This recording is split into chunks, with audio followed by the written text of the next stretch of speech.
अवधूत चिंतन श्री गुरुदेव दत्त श्री स्वामी समर्थ।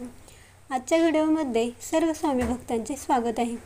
शिवलीलामृताची पूर्ण पोथी वाचायची काही लोकांची इच्छा असते, पण कामाच्या व्यापामुळे ते वाचायला जमत नाही आणि मनात राहून जातं।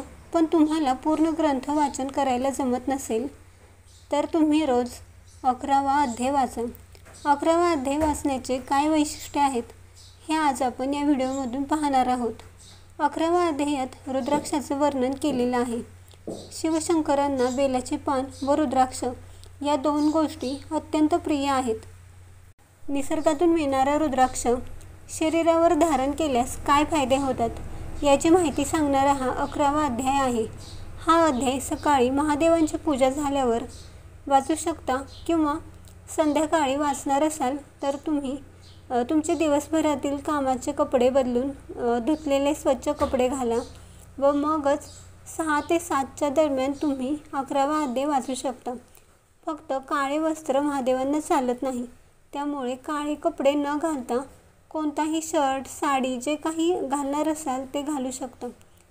11वा अध्याय वाचण्या अगोदर एक पाट घ्या, त्यावर लाल वस्त्र अंथरून मगच त्यावर तो ग्रंथ ठेवा व तुपाचा दिवा लावा, अगरबत्ती लावा।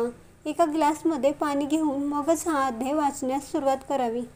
तसेच या अध्यायाचे संकल्पयुक्त देखील पठण केलं जातं। तुम्हाला संकल्पयुक्त पठण करायचे असेल तरी देखील तुम्ही वाचू शकता। 11वा अध्याय वाचल्याने जर तुम्हाला संतान सुख मिळत नसेल, तुमच्या मुलांच्या नोकरीसाठी किंवा तुम्हाला स्वतःला नोकरी मिळत नसेल तर तुम्ही 11वा अध्याय वाचू शकता। तसेच तुमच्यात कोणाचे लग्न जमत नसेल, काही अडथळे येत असतील, योग जुळून येत असेल लग्नाचा परंतु काही कारणाने ते पुन्हा लग्न मोडत असेल तर या सर्वांसाठी तुम्ही हा 11वा अध्याय वाचू शकता।